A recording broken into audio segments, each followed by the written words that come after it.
evening and welcome. My name is Terry McCarthy. I'm the President and CEO of the Los Angeles World Affairs Council, and we're delighted to be partnering tonight with UCLA's Center for World Health in hosting the President of Rwanda, Paul Kagame. Tom Coates, who's the head of UCLA's Center for World Health, will be introducing our speaker very shortly, but let me first recognize a number of important people here we have tonight in the hall, starting with our chairman, Mr. John Hotchkiss, and our board members,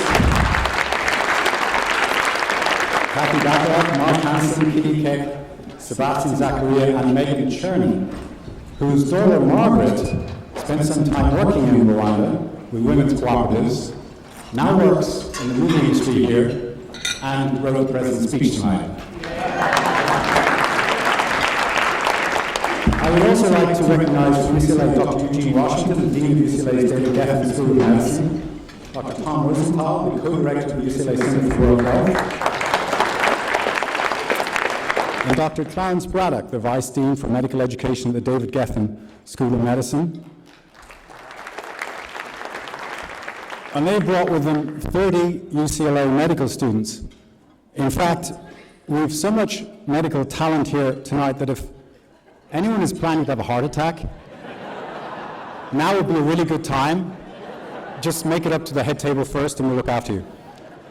From Rwanda, we're honored to have the President's daughter, Orange Kagame, here tonight.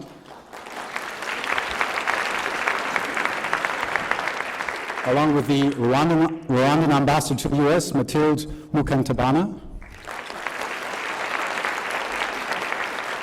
And also Rwanda's permanent representative to the United Nations, Ambassador Eugene Gasana. And let me also say I'm delighted to discover that there are so many members of the Rwandan diaspora who live in California who are here tonight. As I've wandered around the hall, I've met a few of them, so you're also very welcome to our event tonight. From the Consular Corps,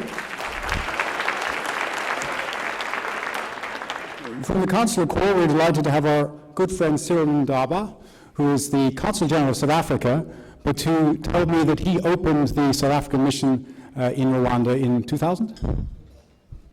You're very welcome.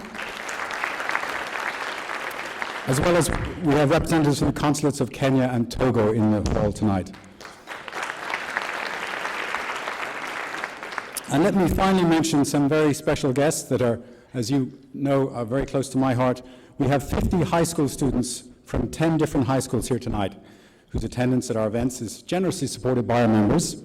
I'm going to tell you who they are: the Ambassador School of Global Leadership, Central City Value High School, Garfield, Harvard Westlake, Immaculate Heart High School, Palisades Charter High, Santa Monica High, Student Empowerment Academy, and Vaughan Next Century Learning Center. Thank you all for coming.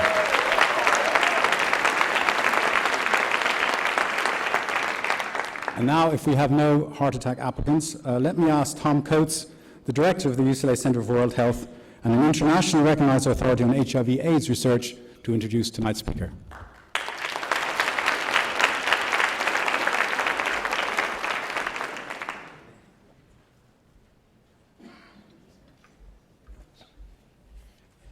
Thank you, Terry. The UCLA Center for World Health really appreciates this collaboration with the Los Angeles World Affairs Council to bring you tonight's event.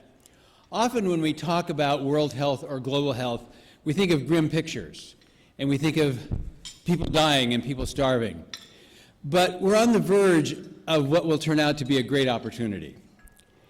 And those who specialize in world health and global health are thinking that between 2015 and 2035, there can be what we call a grand convergence.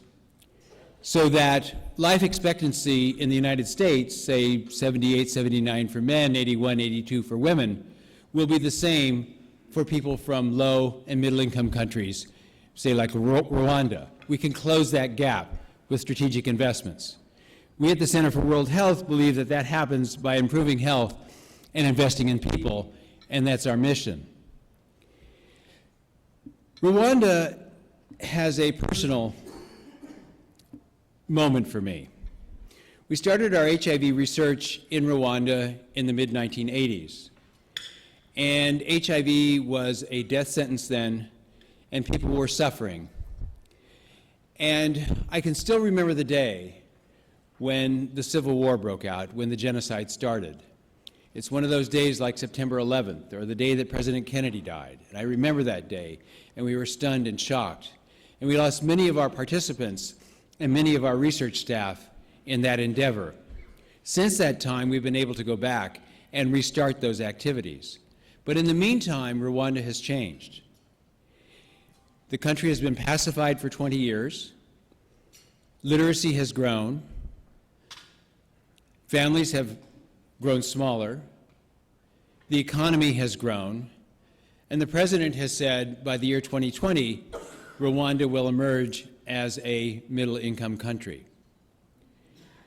It's a great testament to leadership to be able to make what's happened happen in the 20 years since the genocide and to chart the future. So it's with great pleasure that I present to you tonight His Excellency Paul Kagame, President of the Republic of Rwanda. President Kagame.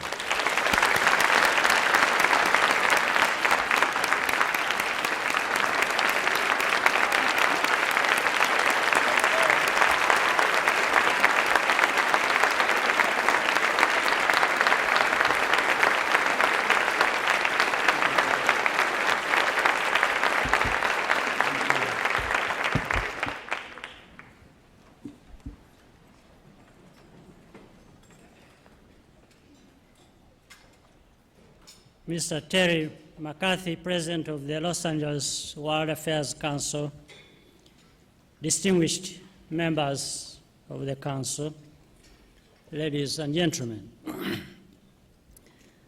Thank you, Dr. Thomas Coates and Mr. Terry McCarthy, for your kind words of introduction and for inviting me to share with this distinguished audience the story of Rwanda's journey in the last 20 years. On April the 7th, my country will commemorate the 20th anniversary of the genocide that almost destroyed the nation of Rwanda. Indeed, 20 years ago, we sank to the very bottom. Most observers considered Rwanda a failed state and predicted it would remain so for a long time. But for the people of Rwanda, that was not an option. And there was only one trajectory ahead. We had to move upward and do it together. The history of Rwanda in the last 2 decades has been about that of averting the total collapse of the state, rebuilding our social fabric, creating functioning institutions, and building a sustainable economy and inclusive growth. It has been about restoring life, hope, and the dignity of our people. Of course, rebuilding a shattered country is always a work in progress. We are not yet where we want to be. But with our limited resources and working in a difficult environment, we continue to work hard towards that objective. The progress achieved amidst considerable challenges suggests that these are ambitious but achievable goals. For example, Rwanda's economy has been growing at between 7 and 8% for the last 10 years. Our country is among the top 25 fastest growing economies in the world.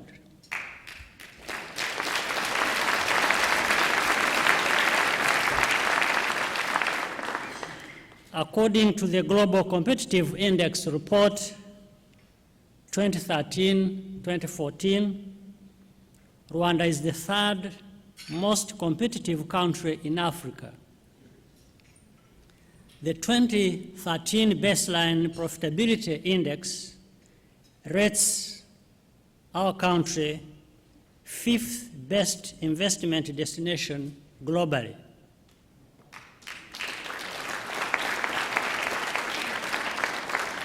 In addition, Rwanda is the safest country to live in Africa.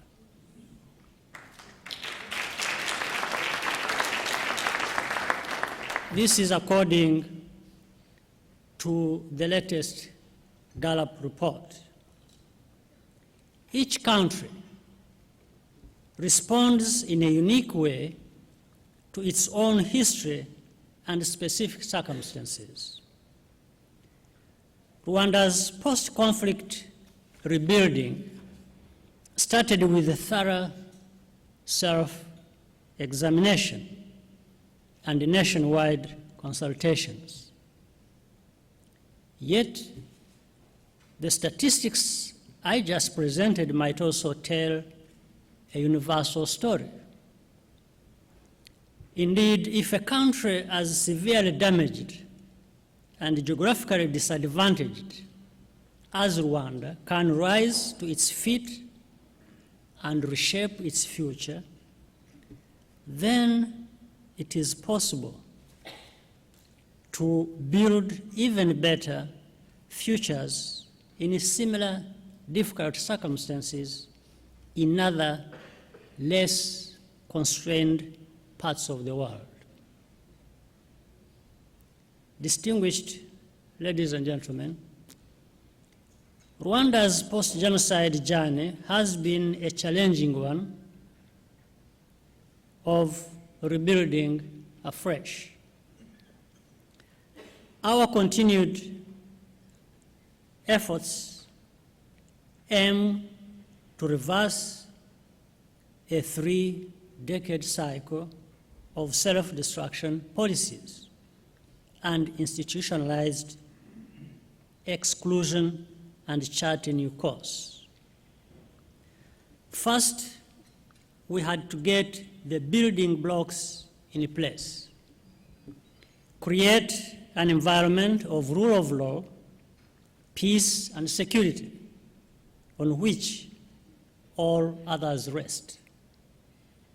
Second, we had to devise innovative ways to balance peace and justice, focusing on the sustainable restoration of trust, unity, and reconciliation among our people. The task was particularly daunting in this respect. There were huge numbers of genocide suspects and survivors, all of whom craved justice. The conventional justice systems, even in the best of scenarios, and Rwanda was no such, could not meet the needs and realities we faced. So we looked into our culture and adapted an age-old dispute handling method called gacaca to contemporary priorities. In the 10 years gacaca was in operation, over 2 million cases were tried at a cost of less than $1 billion. In comparison, the UN-funded International Criminal Tribunal for Rwanda has taken 19 years to try 60 cases at a cost of $2 billion. Third, we had to establish institutions of governance that facilitate service delivery to all citizens. Most importantly, we adopted an inclusive ideology that gave everybody, men, women, and the youth, equal opportunity to participate in national affairs and build our nation's future.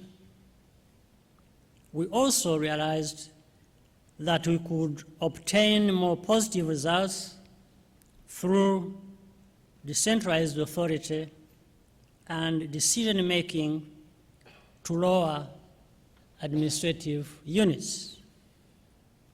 Then, in tandem with the decentralization, we instituted mechanisms of transparency, accountability, and self-evaluation through various initiatives such as performance contracts between public sector workers and respective levels of government. Throughout these efforts, we did benefit from partners and friends, but we consistently sought to focus on and adapt innovative, homegrown initiatives our people knew and could identify with. Distinguished ladies and gentlemen, having established what was fundamental for a new Rwanda, we recognized that we could not go very far if we did not transform the basis of production. In this regard, the economic transformation of our country has been a major priority of our government. To get the change we needed, we articulated a vision that is people-centered, of a knowledge-based, private sector-led economy building on education, skilled, and healthy human resource. And so we invested in education and now provide a 12-year free basic education, as well as technical and vocational training. Similarly, we increased access to health care, set up a universal health insurance scheme, and as a result, child and maternal health have substantially improved. Deaths due to such diseases as malaria, TB, and HIV/AIDS have been drastically reduced. In an increasingly connected world, we also recognize that information is a highly valued commodity for now and the future. To accelerate Rwanda's development and make the country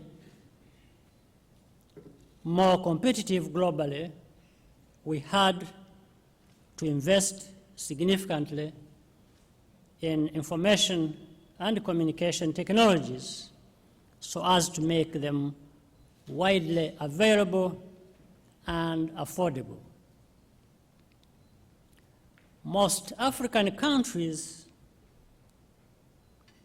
Rwanda included, have come to understand that we can achieve faster and more sustainable development if we pool our resources and effort and increase collaboration trade and investment among ourselves.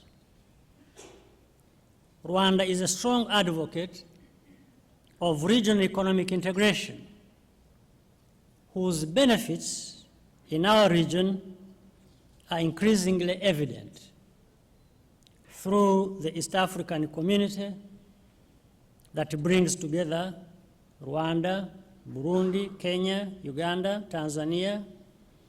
We have been able to create a common market of more than 130 million people, establish a customs union, and undertake huge infrastructure projects that individually could have been difficult. From a global perspective, we recognize that it is mainly business and trade that will drive our economic growth and social economic transformation. We want to foster strong business links with the various parts of the world and develop real partnerships to spur our development. Recent events in our region remind us that several countries remain unstable and fragile, and that has a negative impact on the entire region and beyond. International terrorism is taking advantage of state weakness to spread on the continent. African leaders and people recognize that state fragility must be urgently addressed and are increasingly taking collective measures to ensure that conflicts end and stability is permanently established. Of equal concern to Africa is the threat of climate change to agriculture production as one of them. We are investing in various scientific and technological endeavors that will help raise production while coping with changing environmental circumstances. It is clear that this can only be sustained if there is more international cooperation to address the question of climate change. Africa is prepared to make its own contribution. In conclusion, ladies and gentlemen, let me say that Rwanda's post-genocide reconstruction and development is an ongoing journey. The progress we have achieved is testimony that we can reach further goals.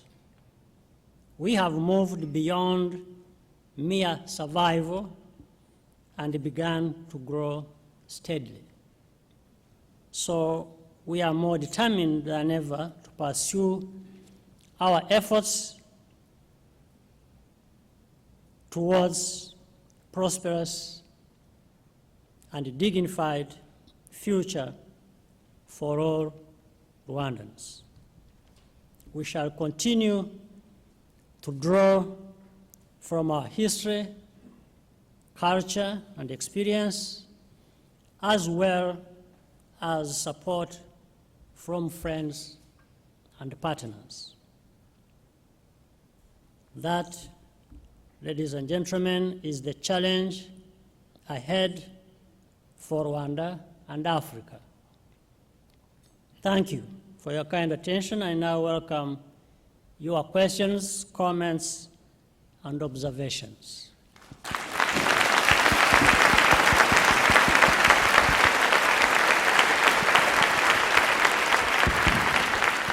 Thank you. We have 2 microphones in the hall. If you put up your hands, and we'll try and get to as many of you as we can.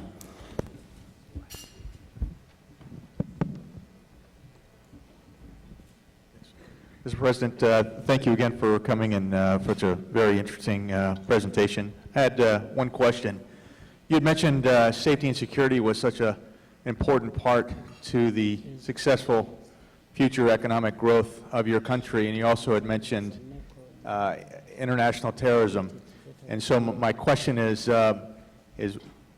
in addressing this issue, what have you determined in regards to the presence of terrorist group within your country? And have you found that other external groups have relocated from other parts of Africa to your country? Thank you. You said safety and security was a big important issue. Do you feel a threat from outside groups threatening your country? Outside terrorist groups or rebels? If you look at, say, what is happening in the Horn of Africa, look at North Africa, then West and Central, then Southern Africa. As far as Africa is concerned, each part of the continent may have different kind of problem, but together, when you look at the whole continent, you find these problems are interconnected, and in the end, across the board, this builds up to a similarity in terms of challenges Africa may face for security and stability reasons. So Rwanda in particular, in the part of East African community, for example, you saw what happened in Kenya the other day on the hands of terrorists. There had been other incidents in history in other parts of the same sub-region of East Africa. Much as nothing specific has happened in Rwanda in this regard relating to terrorist activities, you don't want to assume that nothing will ever happen. So you want to work with, and that's why I talked about regional integration, which also strengthens cooperation between and among countries. So even for regional security matters, the regions work together to address some of these challenges, whether they are taking place in one part of that region and not in the other. So for Rwanda, particularly, we have faced different kinds of challenges. We have, for example, had groups that were responsible for the genocide that have been living in the region. In fact, that's what has fueled some of the aspects of instability that have been there between Rwanda and the DRC, which have also touched some of the other neighboring countries. Now you can see instability develop, say, in the Central African Republic, which is, in a sense, is of a different nature. It has almost brought down and crushed the whole state, but it involves some of these activities that have also been happening in the region, including that affects us. So the only way, as I said earlier in the speech, first it is cooperation, regional, international cooperation. And then specific countries to also do their best in dealing with nation-specific challenges, which you find in different parts of the continent. But even having said all this, you can still see progress being made across the continent. So there are challenges, there are these ways of dealing with them, and there is progress that has been achieved. Question over here. Thank you, Mr. President, for your speech tonight and visiting LA. The question I have is, for you personally, what is your three biggest challenges for getting things done in Rwanda? If you had to list three things right today.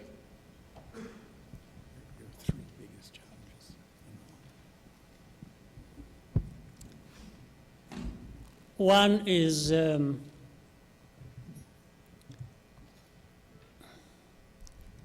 for example, where we started from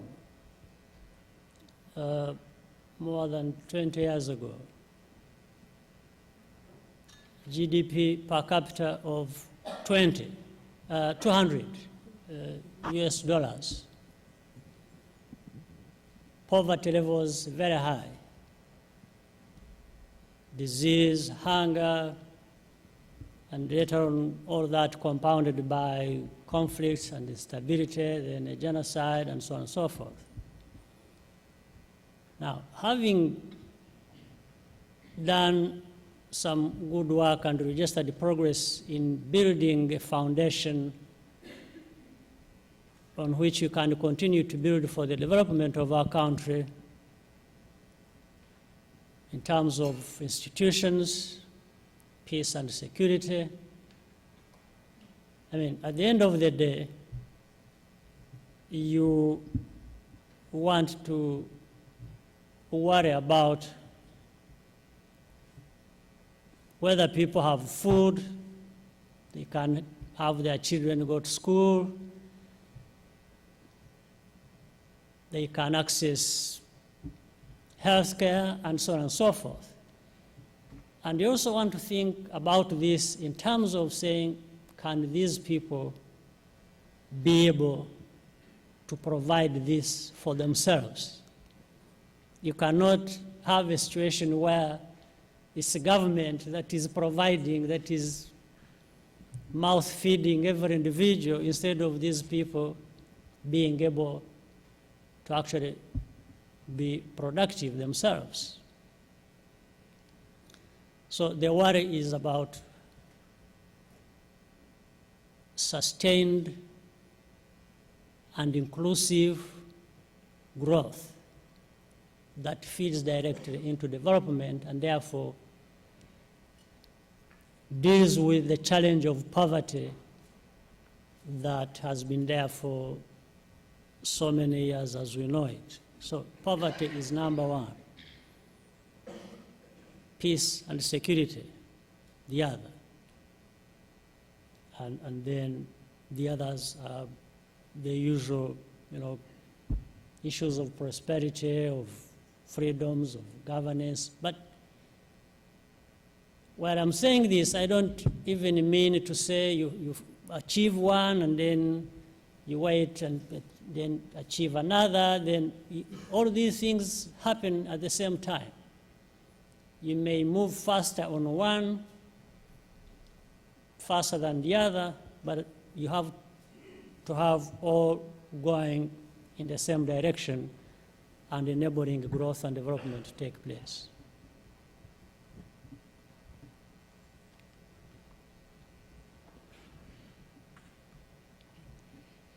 Good evening, Your Excellency, and thank you again for entertaining our students tonight. You have spoken of Rwanda's past, one of tragedy, and today you project an image of growth in education and democracy, in the economy, in environmental policies, and so many other areas. If we were standing here 20 years from now, and yet another anniversary, who will Rwanda be, and which nations in Africa will be there with you? Let me just repeat that question because I think the microphone wasn't working too well. The question is, if the President were standing here in 20 years' time, what do you hope Rwanda would look like then, and what would be your African partners at that time?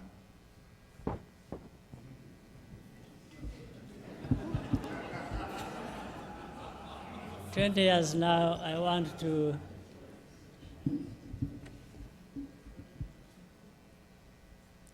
anyway, in the 20 years, I want to look back and say Rwanda has continued to grow,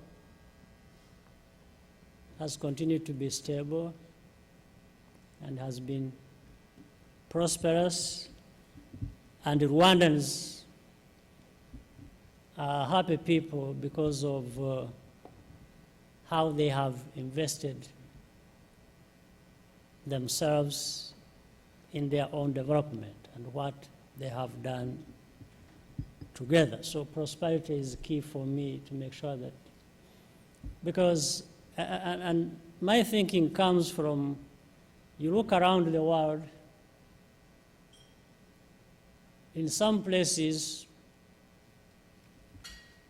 prosperity has been taken for granted. And my question is, why is it not possible for others? So I'm saying it is possible for Rwanda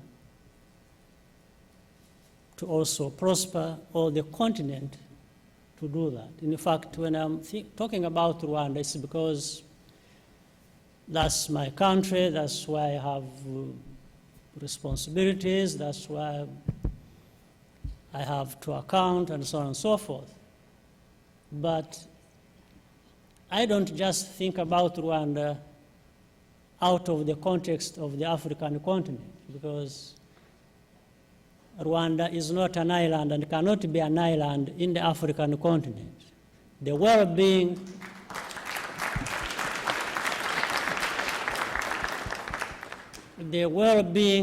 of the whole continent and the well-being of Rwanda are just closely intertwined. So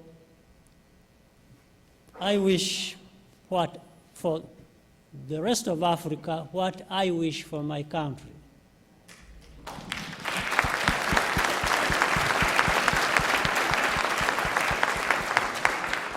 And instead of saying, well, we've advanced, we've reached so far, and look back and say, but the other countries are lagging behind, I wouldn't get any pleasure in that. I would just know that one day, if your neighbor is not feeling good, that comes to you at some point.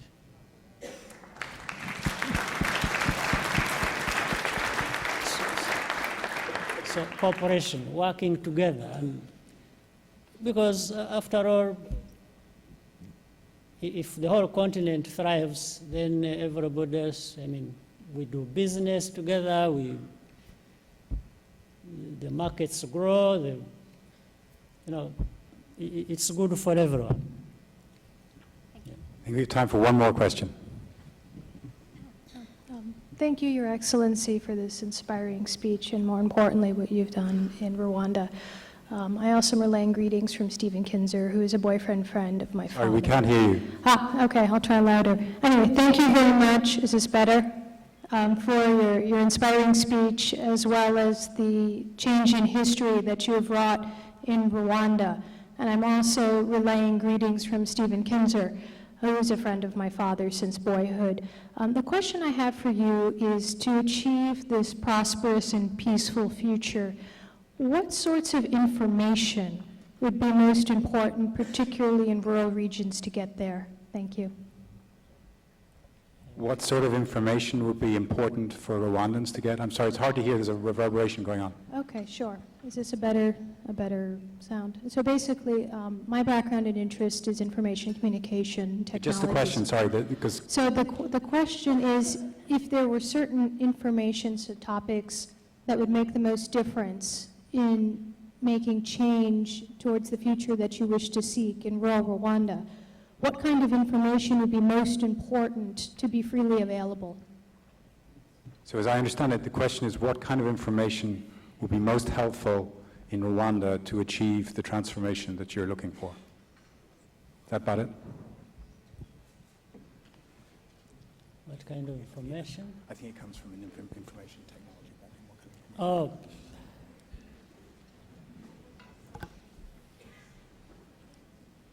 Information is very broad, and you can just pick and choose what you want it for. For example, in our case, the lessons we've learned in the last, say, 20 years, there are things we have done based on our own situation and, as I said earlier, homegrown initiatives or even solutions. But we have also learned from others. We have interacted with other countries and seen and studied what has worked for them in certain areas. And some of it we have applied in our own situations,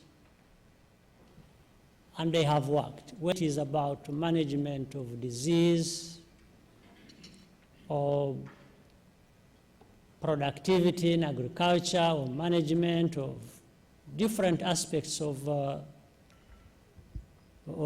the economy, you want to learn from others. So you want information. You need information. People will have to go out there and say, there was a problem of this kind. People here resolved it by doing this, and the results were like this. In other places, they might have done the same or done different things. And so this kind of information is what you need across the board to be able to progress on some of the things that are being done. So, but it is a broad issue. It's not just one single thing here and one single thing there. It's quite broad. It's a big thing.